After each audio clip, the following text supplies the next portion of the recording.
ઓમ શ્રી ગણેશાય નમઃ. અધ્યાય છઠ્ઠો, શ્લોક ક્રમાંક 31થી 46. ઓમ શ્રી પરમાત્મને નમઃ. ભગવાન ઉવાચ સર્વભૂતસ્થિतं યો માં ભજત્યેક્ત્વમાસ્થિતઃ સર્વથા વર્તમાનોऽપી સ યોગી મયી વર્તતે. ભગવાન બોલ્યા, જે માણસ એકાત્મ ભાવમાં સ્થિત થઈને સર્વભૂતોમાં આત્મારૂપે રહેલા મુજ સચ્ચિદાનંદ ઘન વાસુદેવને ભજે છે, એ યોગી સર્વ રીતે વર્તવા છતાં મારામાં જ વર્તે છે. આત્મૌપમેન સર્વત્ર સમમ પશ્યતિ યોર્જુન સુખમ વા યદિ વા દુઃખમ સ યોગી પરમો મતઃ. હે અર્જુન, જે યોગી પોતાની જેમ સગળા ભૂતોમાં સમ જુએ છે, તેમજ સુખ અને દુઃખને બધામાં સમ જુએ છે, એ યોગી પરમશ્રેષ્ઠ મનાયો છે. અર્જુન ઉવાચ યોયમ યોગસ્ત્વયા પ્રોક્તઃ સામ્યેન મધુસૂદન એતસ્યાહં ન પશ્યામિ ચંચલત્વા સ્થિતમ સ્થિરામ. હે અર્જુન બોલ્યા, હે મધુસૂદન, જે આ યોગ આપે મને સમભાવે કહ્યો. મન ચંચળ હોવાને લીધે હું આની નિત્ય સ્થિતિને નથી જોતો. ચંચલમ હિ મનઃ કૃષ્ણ પ્રમાથી બલવદ દ્રઢમ તસ્યાહમ નિગ્રહમ મન્યે વાયોરીવ સુદુષ્કરમ. કેમ કે હે શ્રી કૃષ્ણ, મન ઘણું ચંચળ, પ્રમથન સ્વભાવનું, અત્યંત દ્રઢ અને બળવાન છે. આથી એને વશમાં કરવાનું હું વાયુને રોકવાની પેઠે ઘણું દુષ્કર માનું છું. શ્રી ભગવાન ઉવાચ અસંશયમ મહાભાવો મનો દુર્નિગ્રહમ ચલમ અભ્યાસેન તુ કૌંતેય વૈરાગ્યેણ ચ ગૃહ્યતે.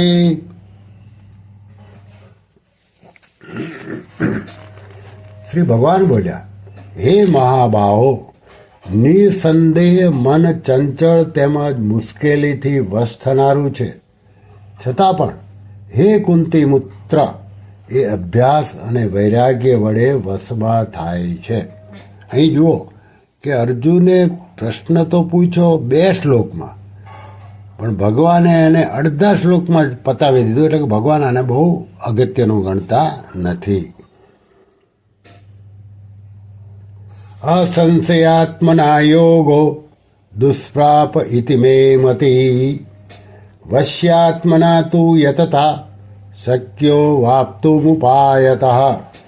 જેનું મન વશમાં કરાયેલું નથી એવા માણસ દ્વારા યોગ દુષ્પ્રાપ્ય એટલે કે પ્રાપ્ત થવો મુશ્કેલ છે, અને જેણે મનને વશમાં કર્યું છે એવા પ્રયત્નશીલ માણસ દ્વારા સાધન વડે એ પ્રાપ્ત થવો સહજ છે.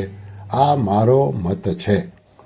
અર્જુન ઉવાચ અયતિ શ્રદ્ધયોપેતો યોગાચલિતમાનસઃ અપ્રાપ્ય યોગ સંસિદ્ધિમ કામ ગતિ કૃષ્ણ ગચ્છતિ. અર્જુન બોલ્યા, હે શ્રી કૃષ્ણ, જે યોગમાં શ્રદ્ધા તો ધરાવે છે પરંતુ સંયમી નથી, એ કારણે અંતકાળે જેનું મન યોગથી વિચલિત થઈ ગયું છે એવો સાધક યોગની સિદ્ધિને એટલે કે ભગવત સાક્ષાત્કારને ન પામતા કઈ ગતિને પામે છે? કચ્ચિન્નો ભય વિભ્રષ્ટ છિન્ના બ્રવિત નશ્યતિ અપ્રતિષ્ઠો મહાબાહો વિમૂઢો ભ્રમણા પથિ. હે મહાબાહો, શું એ ભગવત પ્રાપ્તિના માર્ગમાં મોહ પામેલો અને આશ્રય વિનાનો માણસ છિન્ન ભિન્ન થયેલા વાદળની પેઠે બે બાજુથી ભ્રષ્ટ થઈને નાસ્તો નથી પામતો ને? એ તન્મે સંશયમ કૃષ્ણ ચેત્તુમર્રસ્ય શેષતઃ ત્વદન્ય સંશયસ્યાસ્ય છેત્તા ન યુપપદ્યતે. હે શ્રી કૃષ્ણ, મારા સંશયને સમૂળો છેદવા માટે આપ જ લાયક છો, કેમ કે આપના વિના બીજો આ સંશયનું છેદન કરનાર મળવો સંભવિત નથી. શ્રી ભગવાન ઉવાચ પાર્થ નૈહેવ નામુત્ર વિનાશસ્તસ્ય વિદ્યતે નહીં કલ્યાણકૃત કૃશ્ચિત દુર્ગતિમ તાત ગચ્છતિ. શ્રી ભગવાન બોલ્યા, હે પાર્થ, એ માણસનો ન તો આ લોકમાં વિનાશ થાય છે કે ન તો પરલોકમાં. કેમ કે હે વાલા, આત્મોદ્ધાર માટે અર્થાત ભગવત પ્રાપ્તિ અર્થે કર્મ કરનાર કોઈ પણ મનુષ્ય દુર્ગતિને પામતો નથી.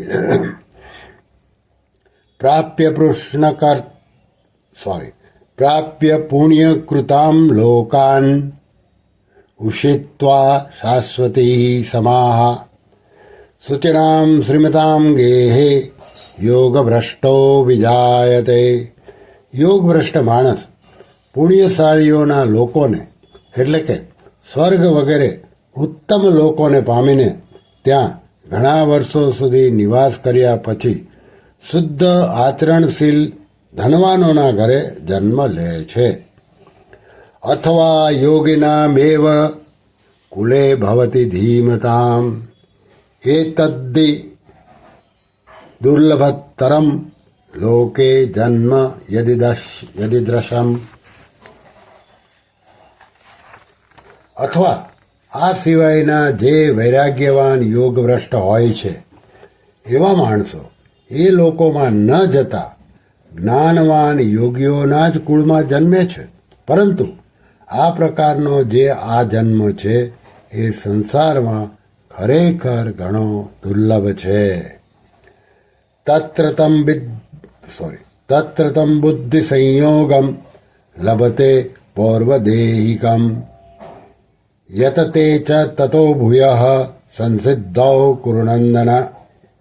ત્યાં તે પૂર્વજન્મના શરીરમાં સંગ્રહેલા બુદ્ધિ સંયોગને એટલે કે સમબુદ્ધિ સ્વરૂપ યોગના સંસ્કારોને અનાયાસે જ પામે છે. અને હે કુરુનંદન, એ પ્રભાવને લીધે એ ફરીથી પરમાત્માની પ્રાપ્તિરૂપી સિદ્ધિ માટે પહેલા કરતાં પણ વધુ પ્રયત્ન કરે છે. પૂર્વાભ્યાસેન તનૈવ ह्रीयते यवशोऽपि सः जिज्ञासुरपि योगस्य શબ્દબ્રહ્માતિ વર્તતે. તથા જે શ્રીમંતોના ઘરે જન્મ લેનાર યોગભ્રષ્ટ છે તે પરાધીન હોવા છતાં અને એ પૂર્વજન્મના અભ્યાસના બળે જ નિશંકપણે ભગવાન પ્રત્યે આકર્ષાય છે અને સમબુદ્ધિ સ્વરૂપ યોગનો જિજ્ઞાસુ પણ વેદમાં કહેલા સકામ કર્મોના ફળને ઓળંગી જાય છે. પ્રયત્નાધ્યત્તમાનસ્તુ યોગી સંશુદ્ધિ કિલ્બિષઃ અનેક જન્મ સંધિ તતો યાતિ પરામ ગતિમ. પરંતુ પ્રયત્નપૂર્વક અભ્યાસ કરનાર યોગી તો પાછલા અનેક જન્મોના સંસ્કાર વડે આ જ જન્મે સંસિદ્ધ થઈ સમગ્ર પાપોથી રહિત થયા બાદ તત્કાળ જ પરમ ગતિને પામે છે. તપસ્વીભ્યોધિકો યોગી જ્ઞાનીભ્યોપી મતોધિકઃ કર્મિભ્યશ્ચાધિકો યોગી તસ્માદ્યોગી ભવાર્જુન. યોગી તપસ્વીઓ કરતાં શ્રેષ્ઠ છે, શાસ્ત્ર જ્ઞોથી શ્રેષ્ઠ મનાયો છે અને સકામ કર્મ કરનારાઓથી યોગી શ્રેષ્ઠ છે. માટે હે અર્જુન, તું યોગી થા. યોગીનામપી સર્વેષાં મદગતેનાંતરાત્મના શ્રદ્ધાવાન ભજતે યો મામ સ મે યુક્ત તમો મતઃ. સગળા યોગીઓમાં પણ જે શ્રદ્ધાવાન યોગી મારામાં જોડાયેલા અંતઃકરણ અંતરાત્માથી મને નિરંતર ભજે છે, એ યોગી મને સૌથી શ્રેષ્ઠ મનાય છે. ઓમ તત્સદિતિ શ્રીમદ્ભગવદ્ગીતાસુપનિષત્સુ બ્રહ્મવિદ્યાયામ યોગશાસ્ત્રે શ્રીકૃષ્ણાર્જુન સંવાદે આત્મસંયમ યોગો નામ ષષ્ઠોऽધ્યાયः. યોગેશં સચ્ચિદાનંદં વાસુદેવં વ્રજપ્રિયં ધર્મસંસ્થાપકં વીરં કૃષ્ણં વંદે જગદ્ગુરુમ. ઓમ શ્રી કૃષ્ણાર્પણમસ્તુ.